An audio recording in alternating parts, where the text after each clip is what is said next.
भाई आपको क्या हो गया था? 5 महीने पहले मेरा एक्सीडेंट हो गया था। रिक्शा पलटी हो गई थी तो मेरे पैर में ना जख्म हो गया था। तो जख्म ऐसा हुआ था कि पूरा खड्डा गिर गया था पैर में।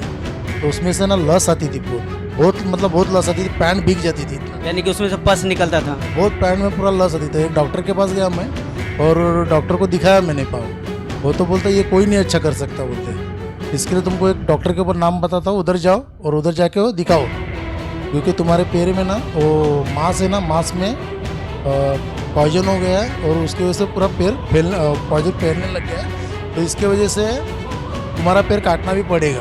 पैर काटना पड़ेगा? तो पैर काटना पड़ेगा बोला, इसके लिए तो मैं डॉक्टर के पास गया ही नहीं। अपना प्रेयर का तेल पानी और 3 शिविर किए मैंने जानू में। तो सिस्टर ने मेरे लिए प्रार्थना की और आशीर्वाद दिया। और तीसरे शिविर में देखता तो पैर पूरी तरह से ठीक हो गया था।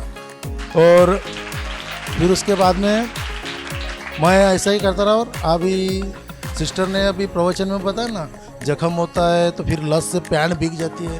तो फट से याद आया कि मेरा भी ऐसा ही था, तो मुझे गवाही देना ही है। आपका जो जख्म था, जरा मोबाइल में फोटो दिखाइए।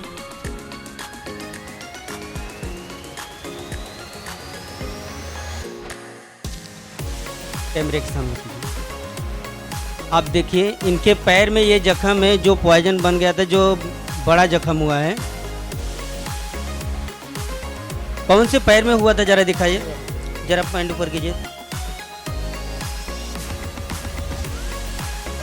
ये जो जख्म है ये, हाँ ये जख्म जो भर गया, ये जख्म इतना ज़्यादा भर गया था, मतलब कि जैसे खड्डा हो गया था, पॉइजन हो गया था। पैर काटने के लिए बताया गया था, एक लिए बोला था फिर। लेकिन प्रभु यीशु ने क्या किया? प्रभु यीशु ने मेरे ऊपर महान कृपा की और उनकी दया की और मेरे को बहुत चंगा कर दिया। प्रभु ने अद्भुत तरीके से जख्म को भर दिया है।